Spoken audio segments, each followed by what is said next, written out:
Toppers club IAS academy में स्वागत है दोस्तों। आज हम अपना दूसरा वीडियो लेके आए हैं क्विज़ सेकंड के नाम से। और क्योंकि जैसा कि हमने पहले अपने क्विज़ को हल किया था, इस बार हम एक टास्क भी आपके सामने लेके आए हैं। आपको जब लास्ट में हमारा वीडियो एंड होगा, ख़त्म होगा, क्विज़ हमारी ख़त्म हो जाएगी, तो हम एक क्वेश्चन आपके लिए छोड़ेंगे और उस क्वेश्चन का जवाब आपको कमेंट बॉक्स में देना होगा। तो चलिए हम लोग शुरू करते हैं। क्या है आज की क्विज़ और किस प्रकार के प्रश्न होंगे, आइए शुरू करते हैं। पहला प्रश्न, सर्वोच्च न्यायालय की स्थापना कहाँ की गई थी? सुप्रीम कोर्ट की स्थापना कहाँ की गई थी? यहाँ हम लोग ध्यान देखेंगे कि सर्वोच्च न्यायालय की स्थापना कब हुई थी, किस एक्ट के तहत की गई थी। तो हमने बताया था अपने पहले वीडियो में कि 1773 के एक्ट में प्रावधान किया गया था एक सर्वोच्च न्यायालय की स्थापना की, और 1774 में इस एक्ट के तहत ही एक सर्वोच्च न्यायालय स्थापित किया गया था। तो प्रश्न है कि कहाँ की गई थी? तो इस प्रश्न का आंसर है कोलकाता। पहली बार सर्वोच्च न्यायालय की स्थापना कोलकाता में 1773 रेगुलेटिंग एक्ट के प्रावधानों के तहत 1774 में की गई थी।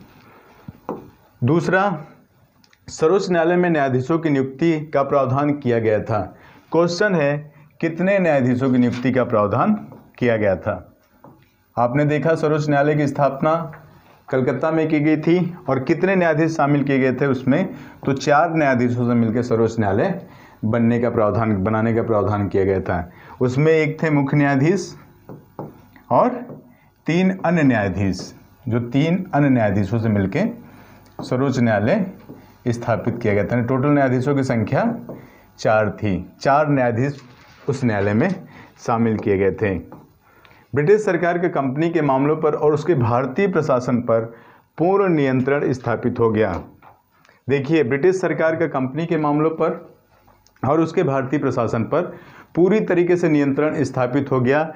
इसका आंसर है Pitt's India act 1784। 1784 Pitt's India act पास हुआ था। इससे पहले हमने अपना वीडियो में बताया है कि एक्ट ऑफ सेटलमेंट आया था 1781 में, इंडिया बिल आया और उसके बाद पिट्स इंडिया एक्ट आया।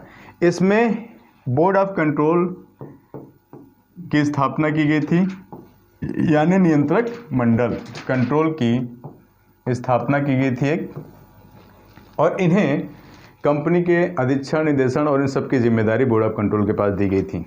इवन परिषद की संख्या बढ़ा दी गई थी। तो 1784 पिट्स इंडिया एक्ट के तहत ये प्रावधान किया गया था कि कंपनी के जो मामले थे, चाहे उनका प्रशासन था, चाहे उनकी व्यवस्था थी, उस पर ब्रिटिश सरकार का सीधे नियंत्रण हो गया। क्योंकि इस एक्ट में पहली बार एक उद्देश्य डिक्लेयर किया गया था। इस एक्ट का पहली बार एक शीर्षक बनाया गया था जिसमें ब्रिटिश सरकार के अधीनाधीन क्षेत्र की बात की गई थी। तो ये एक्ट बहुत ज़बरदस्त है। इसका वीडियो हमने डाला है, हम कोशिश करेंगे फिर से इस पर एक अच्छा लेक्चर बना के आप सबको दे सके। लेकिन इस जो प्रश्न है उसका आंसर जो होगा 1784 Pitt's India act. Board of control की शक्तियों में शामिल नहीं था। जैसा हमने बताया 1784 पिट्स इंडिया एक्ट के तहत बोर्ड ऑफ कंट्रोल की स्थापना की गई थी। अब इसमें पूछ रहा है कि उसकी शक्तियों में क्या चीज़ ऐसी थी जो शामिल नहीं की गई थी। पहली चीज़ सैनिक, दूसरा है सैनिक, गवर्नर जनरल की नियुक्ति और राजस्व।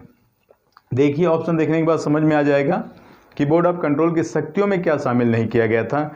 तो बोर्ड ऑफ कंट्रोल की शक्तियों में शामिल नहीं था गवर्नर जनरल की नियुक्ति। कंट्रोल का काम था कंपनी के जो कार्य थे उसको नियंत्रण करने का, उसका अधीक्षण करने का, उसका प्रशासन करने का काम दिया गया था। उसकी शक्तियों में गवर्नर जनरल की नियुक्ति के प्रावधान को शामिल नहीं किया गया था।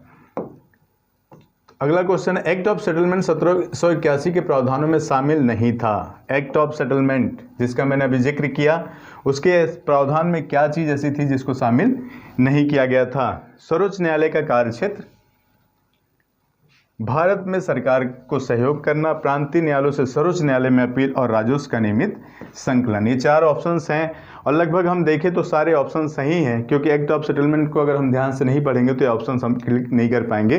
वैसे मैं बता दूं कि इसका जो आंसर है वो प्रांतीय न्यायालयों से सर्वोच्च न्यायालय में अपील। एक्ट ऑफ सेटलमेंट में बाकी सारे ऑप्शन शामिल किए गए थे। इसमें कहा गया था, बहुत सारे प्रावधान थे इसमें। जो एक्ट ऑफ सेटलमेंट आने का मुख्य कारण यही था कि जो भारतीय प्रशासन थी यानी सर्वोच्च न्यायालय था और जो कार्यकारिणी परिषद थी उसके बीच में झगड़े शुरू हो गए थे। दोनों के अधिकार क्षेत्र साफ साफ नहीं कहा गया था 1773 एक्ट के तहत। दोनों के अधिकार क्षेत्र स्पष्ट नहीं थे, एक सर्वोच्च न्यायालय स्थापित कर दिया गया था। इसके कारण जो कार्यकारिणी परिषद थी उसमें और सर्वोच्च न्यायालय के बीच में विवाद खड़े हो गए थे, जिसके कारण एक्ट ऑफ सेटलमेंट या इसका जो दूसरा नाम है जुडिकेचर एक्ट 1781 ये ब्रिटिश संसद को लाना पड़ा था। तो आइए देखते हैं अगला प्रश्न। विधि सदस्य को गवर्नर जनरल की कार्यकारिणी का पूर्ण सदस्य बना दिया गया। किस एक्ट के तहत जो विधि सदस्य था उसको गवर्नर जनरल की कार्यकारिणी का पूर्ण सदस्य बना दिया गया? आपने देखा होगा कि चार्टर एक्ट 1853 जिसे हम मानते हैं ब्रिटिश सरकार का अंतिम चार्टर एक्ट था। इसके बाद से कोई चार्टर एक्ट या कोई अधिनियम आया नहीं, क्योंकि ये कंपनी के शासनकाल का लास्ट का चार्टर हम मान सकते हैं इसको, क्योंकि इसके बाद से 1857 की क्रांति आती है और क्रांति खत्म होने के बाद ब्रिटिश क्राउन का सीधे शासन 1858 से चालू हो जाता है, यानी कि कंपनी की सत्ता खत्म हो जाती है। तो कंपनी के शासनकाल के दौरान ये अंतिम चार्टर था और इसी में प्रावधान किया गया था कि जो विधि सदस्य था उसको कार्यकारिणी का पूर्ण सदस्य बना दिया गया। पहले ये कानून बनाते समय ही बैठक करता था, उस समय इसका अधिकार क्षेत्र दिया गया था, लेकिन जैसे ही पूर्ण सदस्य बना तो इसको पूरी जिम्मेदारी मत देने का अधिकार भी इसमें शामिल कर दिया गया। भारत सचिव मंत्री के पद का सृजन किया गया। किस एक्ट के तहत भारतीय सचिव ऑब्लिक मंत्री के पद का सृजन किया गया? इसका आंसर है भारत सरकार अधिनियम 1858। 1858 से पहले जो कंपनी का संचालन था वो भारत में नियंत्रण मंडल देखता था और जो ब्रिटेन में था वो दो संस्थाएं काम कर रही थी, निदेशक मंडल और स्वत्वधारी मंडल। ये तीन प्रकार की संस्थाएं थी जो कंपनी के शासन को संचालित कर रही थी। भारत में बैठ के नियंत्रक मंडल और इंग्लैंड में बैठ के निदेशक और स्वत्वधारी मंडल। इसमें भारत सचिव मंत्री पद के सृजन की बात की गई है। तो इस एक्ट के तहत 1858 का एक्ट था उसके तहत इन तीनों संस्थाओं को खत्म कर दिया गया। ये तीनों संस्थाएं इस एक्ट के तहत खत्म कर दी गई और जो इनकी ताकत थी उसको एक व्यक्ति में डाल दिया गया और उसे कहा गया भारत सचिव। और भारत सचिव की मदद के लिए एक 15 सदस्यीय कार्यकारिणी बनाई गई, यानी भारत सचिव 15 सदस्यीय अपनी कार्यकारिणी के थ्रू शासन करने लगा और ये जो बॉडीज थी इनको खत्म कर दिया गया। उसका प्रावधान भारत सरकार अधिनियम 1858 में किया गया था।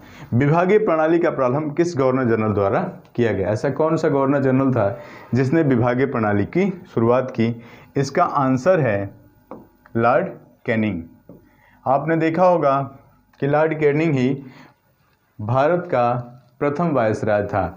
इसी के शासनकाल में 1857 की क्रांति हुई थी और 1858 का जो अधिनियम था वो लॉर्ड कैनिंग के काल में ही जारी किया गया था और इसने ही विक्टोरिया की घोषणा पढ़ी थी इलाहाबाद में और उसी दिन से ये 1858 का अधिनियम था वो प्रभावित हो गया था और ब्रिटिश सामग्री को, ब्रिटिश की जो क्राउन महारानी थी उससे भारत की सामग्री यानी भारत की महारानी घोषित किया गया था। तो ये सारे काम हुए थे लॉर्ड कैनिंग के शासनकाल में ही और इसने ही पहली बार विभागीय प्रणाली की शुरुआत की थी।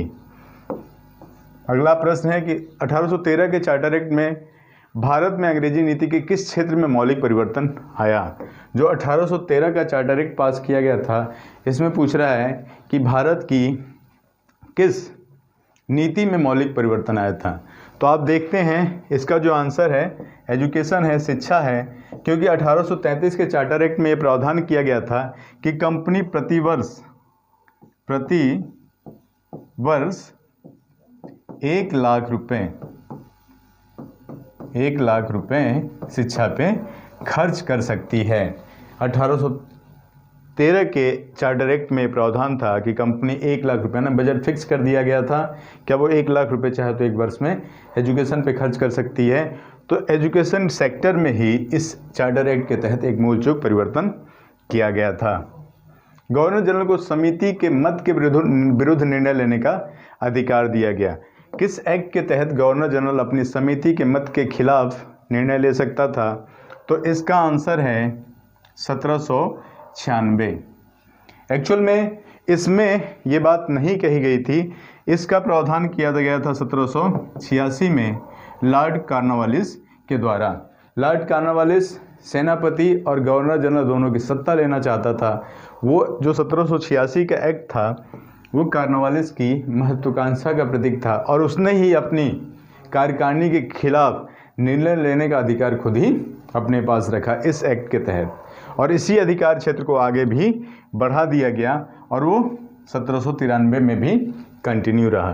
तो है तो ये जो बात है, ये जो बेस है इसका 1786 का है। अगर पूछता है और 1786 आंसर है तो भी आप सही कहेंगे, और 1793 में क्योंकि उसको कंटिन्यू कर दिया गया तो भी आप सही करेंगे। दोनों ही आंसर लगभग सही है, उसमें कोई कमी नहीं है।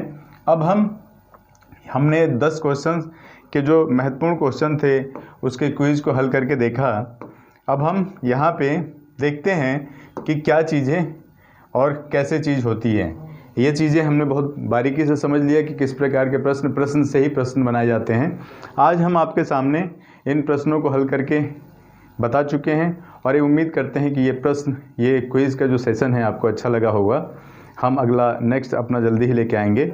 आपको एक प्रश्न बताना होगा हमें, हम उस प्रश्न को आपसे पूछ रहे हैं कि वो प्रश्न है कि किस एक्ट में जो विभागीय प्रणाली शुरू की गई थी, उसमें प्रश्न था विभागीय प्रणाली की शुरुआत किस अधिनियम के तहत की गई थी। हाँ दोस्तों, आप ध्यान से सुनिए।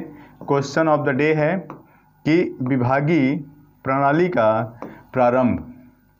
क्वेश्चन है कि विभागीय प्रणाली का प्रारंभ किस अधिनियम के तहत की गई थी।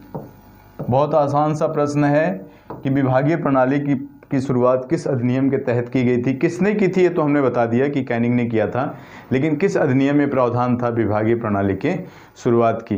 तो हम उम्मीद करते हैं कि आप इस प्रश्न का हमारे नीचे जो कमेंट बॉक्स है उसमें आंसर भेजेंगे, और आपकी भी कोई क्वेरी होगी तो आप उसको भी लिख के भेज सकते हैं, उसका समाधान करने का हम प्रयास करते हैं। आज इतना ही, बहुत बहुत धन्यवाद।